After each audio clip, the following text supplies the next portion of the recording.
Hi everyone, welcome back to my another video. Today I am going to show in this video how to get Windows 11 24 H2 update.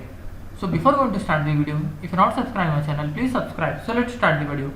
Guys, if you are not getting Windows 11 24 H2 update on your Windows laptop or desktop, then I will show you how to fix this issue. What you have to do, you have to just click on this start menu, then click on settings.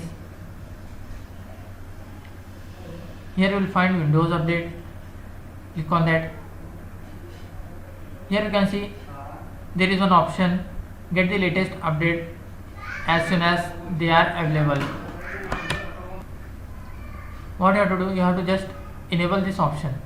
After enabling, whenever the latest version of Windows will be available, so it will update automatically.